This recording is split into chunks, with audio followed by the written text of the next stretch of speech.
I bet I drill a clean hole in somebody today. Welcome back to the channel, everyone. Today we're talking about Aris once more. You know, this guy is a legend in the Tekken space. Especially the further back you go, the more legendary his status gets. As you enter in Tekken 8, a lot of the new people don't really know who this guy is. They kind of just see the green profile picture and they're like, why is this guy hating Tekken 8 so much? But I think over the past couple of months, more of you guys have become aware to not only his story, but also his relationship with Tekken. He was one of the biggest, best commentators to commentate tournaments, and arguably some of the most viral and entertaining moments in tournaments was given from him, right? His commentary, his voice, legendary. And a lot of it he did for free because he loved the game that much, because he wanted to see the game grow and transform into kind of what it is today. Something that new people who don't even know nothing about the history, the legacy, or nothing, they just show up and play the game, and it's they have great fun with it. So in a way, he kind of got what he wanted, but the game transformed into something that he no longer recognizes. So he kind of stepped away, distanced himself from it, and he just kind of like watches the game from a distance. Like he just kind of observes out of the corner of his eye what's going on with the Tekken player base. And it's obvious. It's obvious. The developers, they are not listening, and they're not going to listen.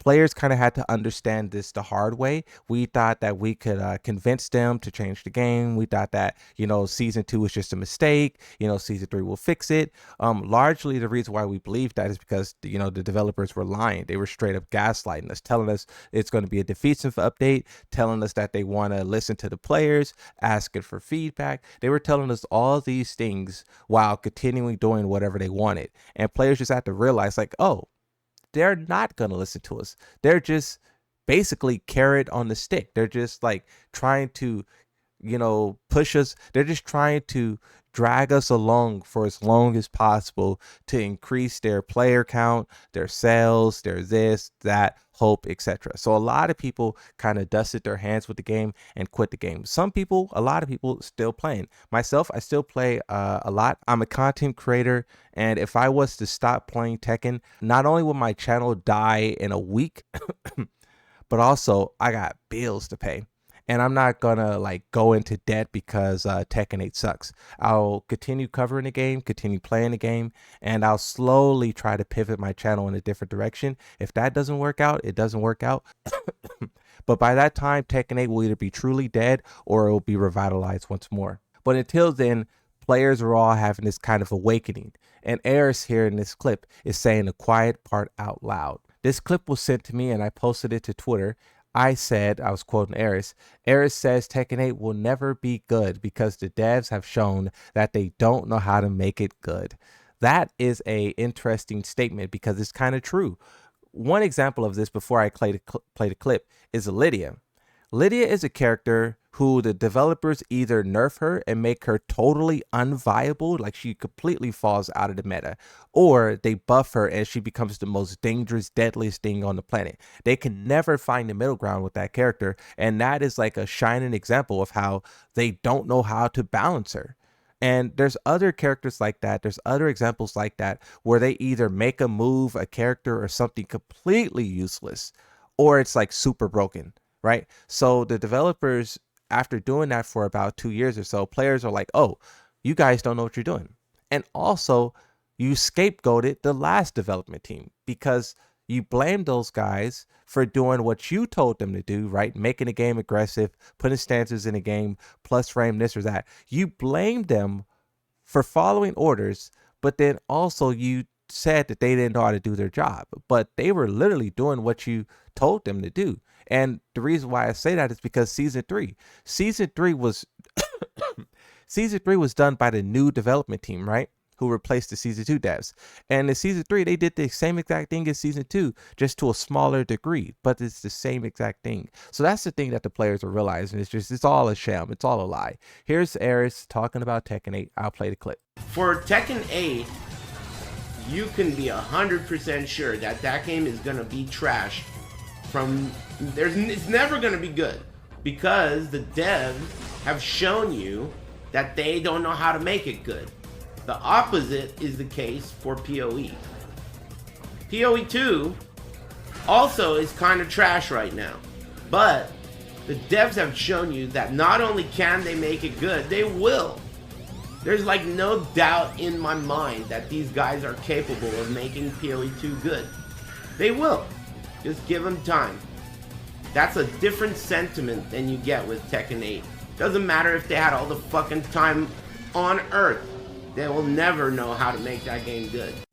This game isn't going to change, and a lot of people realize it. Like I see in my comment section in my videos, it probably will be in this comment section as well, where a lot of people are like, why are you guys still supporting this game? Why are you guys still playing this game? Move on. This game is dead. This game is this game is that. And you could just see that the players are truly over it. And it really is a tragedy if you think about it, because in Tekken 7, this game was said to be like the one that would change it all. This game had all the potential. This game had all the expectations. This game had everything. That's why it sold 2 million copies faster than Mortal Kombat and Street Fighter. Mortal Kombat just hit 8 million copies sold. Think about that. 8 million. Tekken still has not hit 4 million. Street Fighter, I believe, is at 6 million.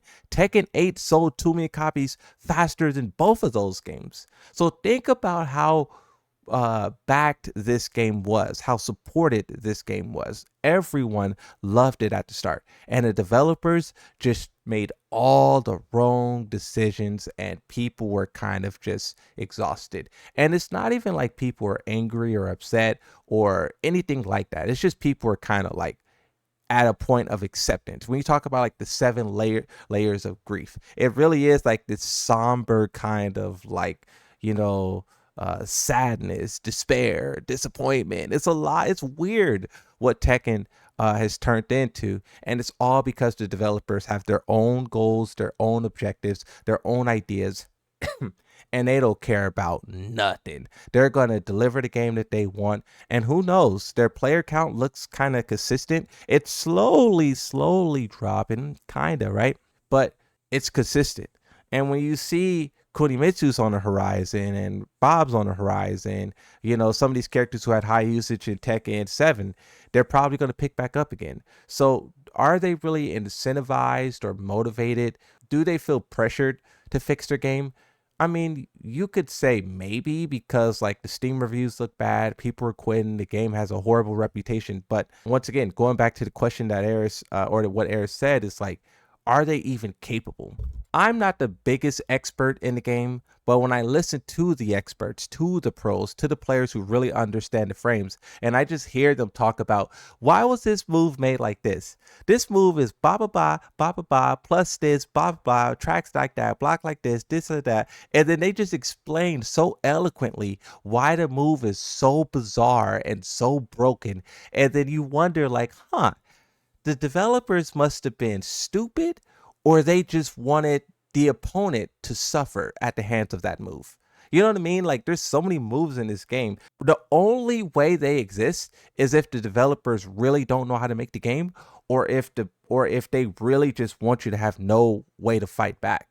And it's kind of sad if you think about it, how you see these clips of players get very high up in the ranks, and they have no clue about how to play the game. But then if you fight one of those guys yourself, unless you're like a pro player, it's like kind of difficult to get those guys off of you. When they're going through the stances, when they're transitioning through all the things, they're doing these moves, it's kind of hard to like keep them at bay. Players are kind of realizing, players are kind of like accepting, and it's just kind of sad that the developers of this game has let it fall to this state. I feel like they have a duty and a responsibility to treat the players with more respect in this, and to have them feeling more positive than this, and they didn't. So it is what it is. Here's the clip from Aris. Hope you guys enjoyed. Thank you for watching. Like, subscribe, and bye-bye.